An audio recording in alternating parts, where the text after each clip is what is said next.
straps. Now here's something interesting about the straps and hooking, okay? A couple of things. Number one is you're going to notice, anybody who's in the straps, you're going to notice every single movement your opponent feels, okay? Everything is more powerful, okay? So the back pressure, let's say, since it pertains to hooking, that's what we're talking about. Let's say we're hooking, okay? Kevin, you feel much more pressure is on the wrist, a lot more pressure on the wrist, so it's not as comfortable, okay, as without, okay? But also the back pressure is still there. There's still little force being put against his wrist, okay? That depends on how tight the strap is. The tighter the strap is, the more force is going to be applied when we use less and less of a grip, okay? But when it comes to hooking, this is the things I want you to remember, okay? One good thing is you're going to get guys at the tournament that are going to be really good in the strap. They're going to be really good at getting an angle and attacking because they may have weak fingers, okay? They may be able to pull a lot of back pressure without actually using their hands at all because there's a lot of moves you can do in the strap and you can't move at all without the strap, okay? So you're going to run into guys that are really masters of the strap. Another thing you can do to nullify all their fancy techniques in the strap is hook them really fast. It's just keep them from doing it because once they're hooked, it's a hook match. It's not, the strap doesn't make much of a difference at all, okay? So if Kevin was going to go for some fancy move and I just quickly turn it into a hook, it becomes just a regular hook, and the strongest person's going to basically win, okay? There's not a whole lot of fancy stuff you can do with the strap when you're in the hook. When you're doing top rolls and presses, that's when all kinds of strap techniques can come in, where you can actually pull with the strap and do back pressure and pressing and everything.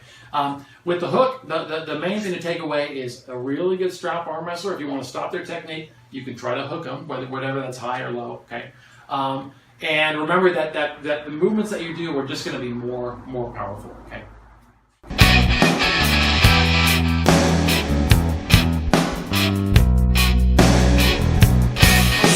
Transitioning with the hook. Now, what I want you to remember, keep in mind what I just said about the kind of a chain of movements. Arm wrestling should be a chain of movements, whether you're pressing forward or back or going inside and outside. Think about just a chain of movements that's going to bring your opponent down, not one or the other. You don't have to have one or the other. You can let that flow like a Jedi.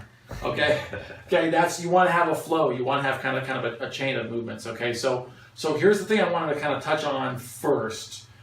Is the different transitions you can do from hook, okay? So let's say Kevin and I are here, and we're just doing a basic hook. Like we started an example just in the hooking section where we're trying to turn a hook into an inside move, and suddenly you're going from hook to press, or hook to press, hook to dead wrist press, okay?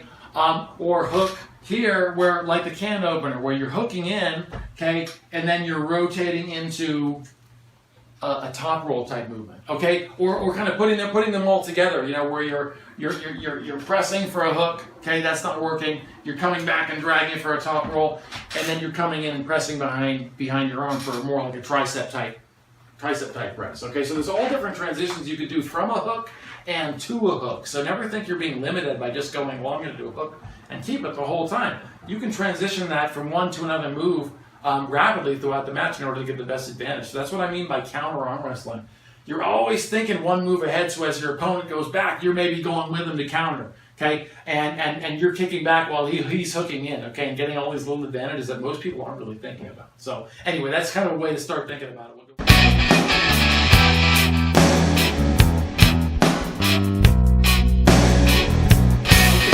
Introduction to the shoulder press. Okay, so from the get-go, think of this. The shoulder press is the best thing about the shoulder press. Is the best way to counter any type of posting pressure where the person's pulling back this way, okay? Whether that's coming outside, top rolling, okay? Back pressure, top rolling, okay? Those are all outside moves. Anything where you're coming out, okay? Same kind of thing like I said with the posting, where someone's doing a posting type drop roll, and they're trying to drive up and back, all the pressure's coming back. The press is a perfect way to counter that because their motion is already coming back. So what they expect you to do, right? So like if Kevin's pulling back, what he's going to expect me to do is post against him, to pull against him, okay? So as he starts to go back this way, I'm posting and I'm pulling back this way, okay? We may have a great match and that's all good. What he doesn't expect is the same thing. We come back in, the match starts, I'm putting a little bit of pressure high, he's doing the same thing, okay? And then I switch stance a little bit. As the match does 1, 2, 3, go, suddenly I'm pressed on top of his hand, and coming down on top of his arm because I'm going in the same direction as he is. So I'm not having to use a lot of force in order to gain a good position. And that's what makes this a really interesting move. And the shoulder press, I like to use as counter. You can use it for offensive and you can use it for defensive. So we're going to go through all different variations of that. The other thing I wanted to say, just in terms of introducing the shoulder press, is here's, I think, one of the biggest flaws that people make. It's the angle that they try to press, okay? Two things. Number one, think about this. You always stay behind your shoulder. Okay, so we're here. Kepa's here. No matter what direction you end up shoulder pressing from, because you can come to a really inside position, or you could be in a position where you're more pressing here. So Kepa and I are starting the match, and we're going to cover different motions for some of the different movements. So don't think this is universal, but here's the idea. When you're pressing, you always have your arm inside your body as much as possible. Have your arm behind your shoulder. So if I'm pressing here, I'm pressing this direction, okay? Because I'm behind my hand in this direction. So I'd be pressing here. Whether that turns into a dead wrist position, and we'll cover those variations, or whether it's just a straight press where I'm trying to stay locked here, okay? And I'm driving out, or whether I'm trying to actually turn that into a hook, okay? Where I'm pressing in and turning into maybe a hook or some kind of a transition. I'm always behind my arm. I'm not pressing like this exactly, right? Where I'm pressing forward, but I'm going away from my arm. You've got to stay behind your arm. Remember, that goes for really inside movements too. The match may turn in where we're getting really close in here, okay? And if I can turn some type of movement where it may come really inside, I need to be behind my arm because it's safe, okay? Regardless of what happens here, okay, I got to be behind my shoulder. If I go for the same move and I'm over here, yeah, that's a lot of pressure against my arm. You can really get hurt. So those are the main things to think about with shoulder pressing. And we'll cover other specifics in each individual move.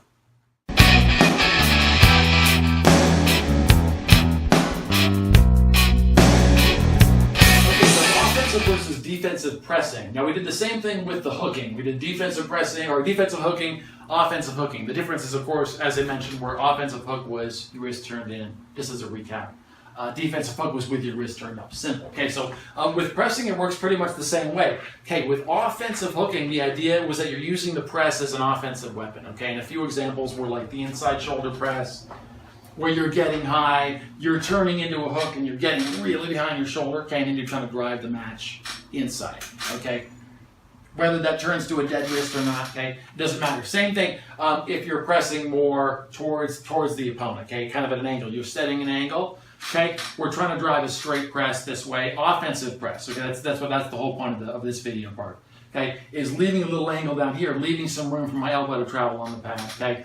And pressing, whether that's a straight press, like I said, straight press or a flop wrist, dead wrist press, those are both offensive options, okay? So whatever you're more comfortable in, okay, is fine. Whether, like I said, you're just attacking a little bit different part of the arm when you're going into a dead wrist position than you are with a straight wrist position. With a straight wrist position, you're going to get, I think of it better as a transitionary move, where you're breaking up the grip of the opponent a little bit. You're going with their position, and then it makes it much easier to hook or to top roll from there. With the dead wrist position, a lot of times you can bring the opponent right down, okay? Especially if you're in the straps. Okay, the straps, and we're going to cover that later on. Is dead wrist pressing as an offensive tool. The mistake would be turning in and trying to get my force going towards the pad. You want to forget about the pad and put pressure towards the opponent. Even cutting a little angle, so I'm cutting kind of through here, but not this way, right? The big difference would be as and this is against an outside move, remember, what I'm trying to do is press offensively when he's already going outside. So he's going out, and I would try to get behind my arm, okay, and try to dead wrist his position down. But that's pressing offensively, that's pressing defensively.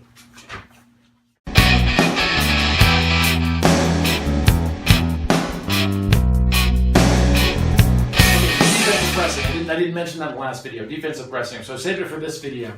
With defensive pressing, okay, so defensive pressing, I would say, is a lot better in the straps, and I'm going to demonstrate it in the next video, okay? But let's say Kep and I are here.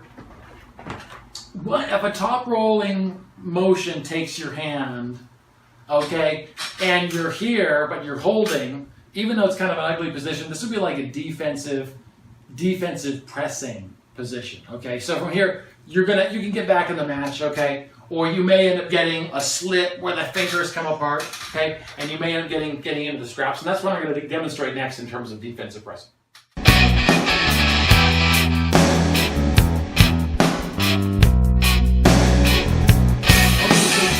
Pressing. I didn't want to go on in terms of defensive pressing without talking about the straps. Okay, this is very worthwhile. Okay, so as let's say he's taking top rolling pressure going over the top of my hand. Now, when you have the strap, that's much different than when you're in a defensive press without the strap. Okay, here I can, like, the hand has been taken, my fingers have been taken. I'm just going to let go of his hand. I'm just letting go. I'm opening my hand. I can still deliver pressure back towards him, and then pressure down, so I can rotate. Okay, I can rotate force down, which is powerful. I can also come up, transition to press. Dead wrist pressing is much more powerful in here. And then the third powerful tool I have in terms of defensive pressing is, even if he takes my hand, I'm just giving that away. Okay, I'm giving away the hand position in order to get a powerful press position here. Okay, which leaves me a couple of options. Now, you don't want to be hanging way behind your arm here, but I do have some options here. Okay, I can press towards him. Okay, that would be the safety move. Okay, you press towards the opponent. It would appear I'm trying to press this way. Okay, as he takes me this way, I'm going to press towards him. Okay, and then rotate. Okay, and then back pressure. Okay, rotate. And then maybe transition to a press where you can get right back behind your arm. Press. If that doesn't work, you come right back to center. Okay, and you can even end up transitioning into a top rolling movement from there. Okay, so pressing in the straps, we're going to get into detail a little bit later on those, but I didn't want to go on further without showing you that pressing in the straps is extremely important in wrestling.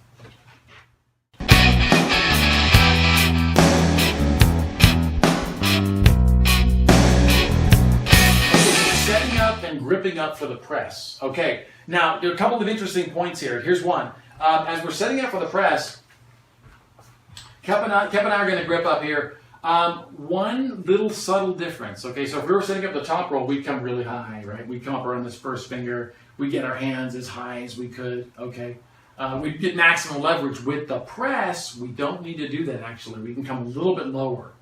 Okay, because what I want to do, actually, what I'm going to do to grip up is I'm going to grab him, pull him back a little bit, and then kind of press his hand up. Okay, I want to feel where I have the best grip on him to press his arm off the pad. I'm going to press him up.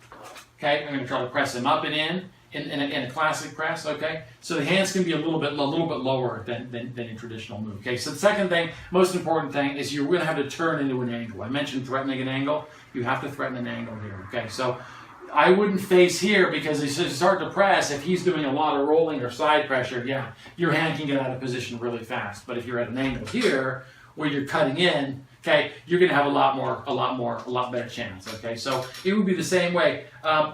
This will be setting up for the classic straight press. Okay, we're going to cover the dead wrist press in specifics a little later. Okay, but with the straight press, it would be the same thing. Cut an angle. Okay, and then when you press elbow position, you have to have it back on the pad. You're going to be driving forward with the elbow. That's critically important. So if you're up at the far left-hand corner or in the middle, okay, you have no place to drive. Okay, you have no place to drive. You've got to be back.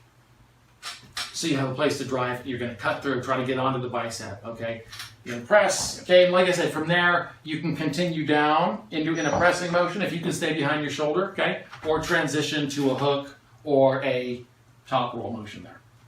Okay, and just so you can see, I wanted to show setting up and gripping up for the press from the other side. Okay, so same kind of thing. I want you to see the angle that I'm cutting here. Okay, so Kep and I are setting up. It doesn't matter what move he's going to go. This is something I didn't mention either. Is as I'm setting up low, okay, like I said, not really low. I'm not super low on his wrist. I'm kind of putting myself in a position where I feel like I can get a good press, a good push, almost like a dumbbell press. I'm pressing off my chest. It's the same motion.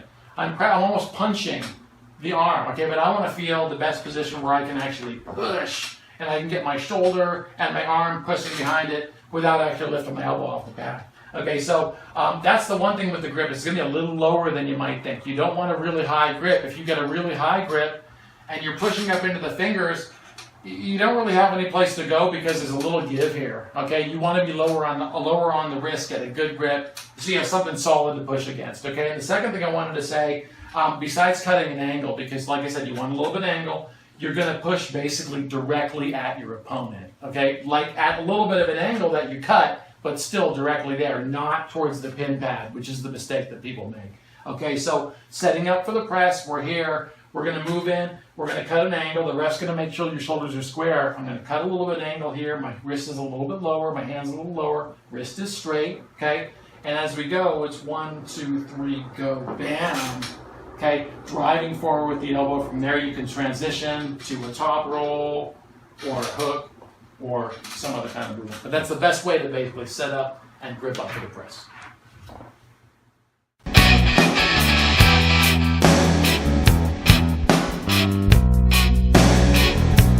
So for pressing, the first technique we were going to go into was just a classic shoulder press, just a basic shoulder press. And what I mean by that is, I'd say there's two different kinds of pressing. You can press through with your arm, wrist straight. That's the idea. Okay, wrist straight. The other position would be with your wrist bent back. That would be a dead wrist press. We're going to cover both of those. So the first one, when I say a basic shoulder press, it's going to be with the wrist straight. Okay.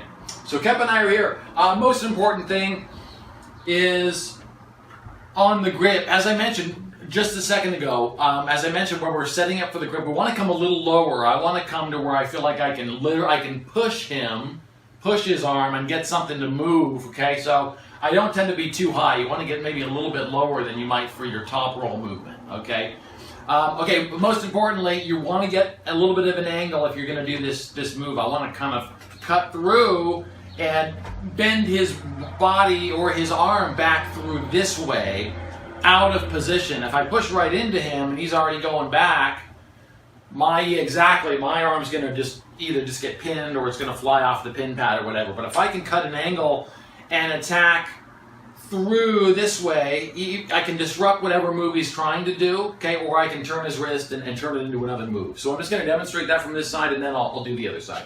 Okay, so basic shoulder press. You're setting up at the table. You want to leave driving room, okay, on the pad. Okay, so you're not at the very, very front. If you're on the front, you can technically press a little bit, but it's not going to be very good because there's nowhere to go. You're not getting any effect without the drive of the elbow. Okay, so your body's lined up with the hand inside your body, just like inside arm wrestling. Remember, inside your body, okay? Setting up an angle where you can push from your shoulder to your hand to his shoulder. You want to cut a little bit of an angle where it kind of cuts through this way, okay? You know what I mean?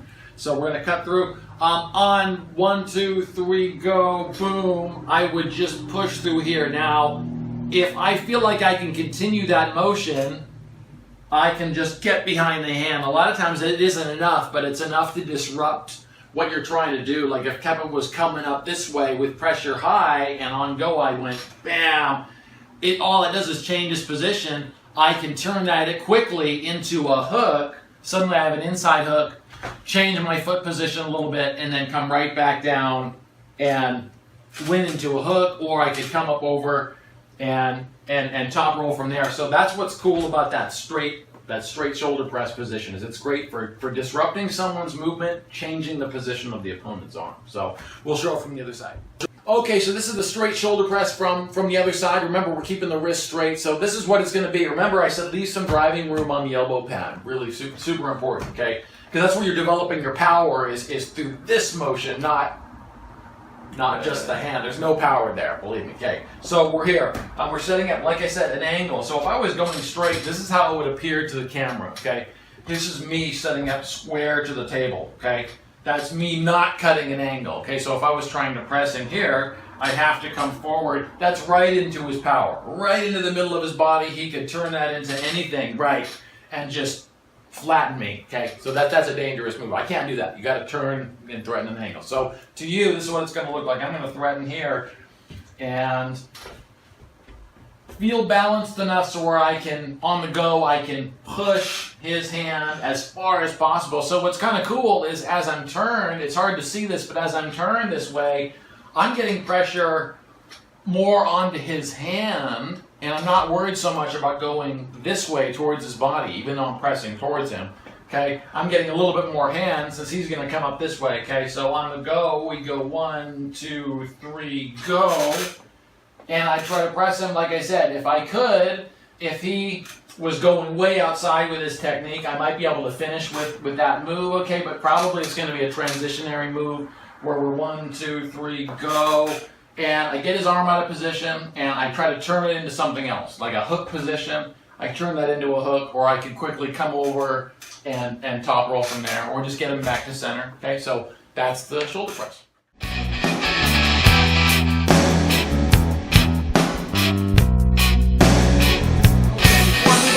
Technique, I wanted to mention the straps make a big difference for that shoulder press. We were just talking about the basic shoulder press. So when you have the strap on for the shoulder press position, everything else is the same, okay? As you press in, as you cut your angle in, you press, bang, okay?